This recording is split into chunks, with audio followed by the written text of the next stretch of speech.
Have you ever wondered why a broken glass never spontaneously reassembles, or why heat always flows from a hot object to a cold one, never the reverse?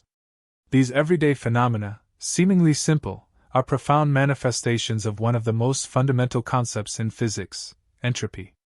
Often described vaguely as disorder, entropy is far more precise, and its mathematical formulation unveils the deep reason behind the universe's unidirectional march through time. At its heart, entropy quantifies the number of ways a system can be arranged at the microscopic level, while appearing the same at the macroscopic level. Imagine a box of gas. From our perspective, it's just a gas with a certain temperature and pressure. But beneath the surface, countless individual molecules are moving and colliding. Each unique configuration of these molecules' positions and momenta is called a microstate.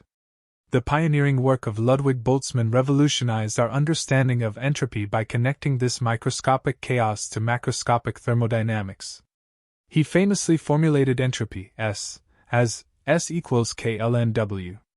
This equation, so significant it's carved on his tombstone, links the macroscopic property of entropy to the number of possible microstates corresponding to a system's macrostate. Here, K is the Boltzmann constant, a fundamental constant of nature that acts as a bridge between the microscopic world of particles and the macroscopic world we observe. W, often called multiplicity, is the thermodynamic probability, the sheer number of distinct microscopic arrangements that result in the identical observed macroscopic state. The natural logarithm ensures that entropy is an additive quantity, meaning the entropy of combined systems is the sum of their individual entropies. The implication is profound. Systems naturally tend towards states with higher W, simply because there are vastly more ways for them to exist in those states. A room full of gas, for instance, has exponentially more microstates where the molecules are evenly distributed than where they are all crammed into one corner. This statistical preference is the true engine behind the observed increase in disorder. This brings us to the second law of thermodynamics, a cornerstone of physics. The total entropy of an isolated system can only increase or remain constant. It can never decrease. It's a law rooted in probability, asserting that systems will spontaneously evolve towards the most statistically probable states, those with the highest number of microstates. While Boltzmann provided the statistical mechanical definition, Rudolf Clausius earlier introduced entropy in a purely thermodynamic context. His definition for the change in entropy, delta S, for a reversible process is given by delta S equals dq/T. Here, dq represents the infinitesimal amount of heat transferred, and T is the absolute temperature.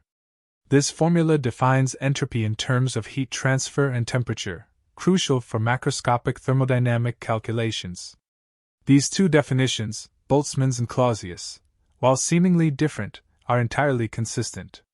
Boltzmann's statistical entropy provides the microscopic rationale for why heat spontaneously flows from hot to cold, which in turn aligns with Clausius' macroscopic observation that delta S 0 for irreversible processes. The inexorable increase of entropy in isolated systems gives time its observed direction. Most fundamental laws of physics are time-symmetric, meaning they work equally well forwards or backward. Yet, we never see a shattered teacup spontaneously reassemble. The reason lies with entropy. The reassembled teacup represents an extremely low probability microstate, while the shattered pieces allow for countless more configurations.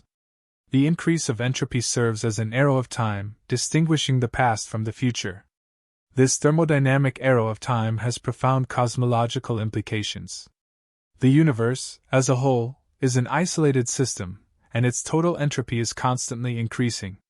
This ongoing process leads to a future state often referred to as heat death, where all energy is uniformly distributed, and no further work can be done.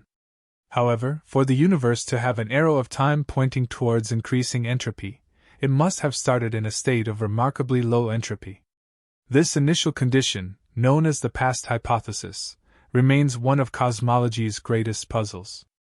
While the early universe was hot and dense, suggesting high entropy, models like cosmic inflation propose mechanisms that explain how our observable universe could have emerged from an extremely low entropy density state, consistent with the second law. Ultimately, entropy, far from being a mere measure of messiness, is a fundamental mathematical concept rooted in probability. It governs the direction of every spontaneous process, dictating why eggs scramble but don't unscramble, and why the universe evolves towards an eventual state of thermodynamic equilibrium. Understanding entropy, through its elegant mathematical expressions, unlocks a deeper appreciation for the fundamental nature of time itself.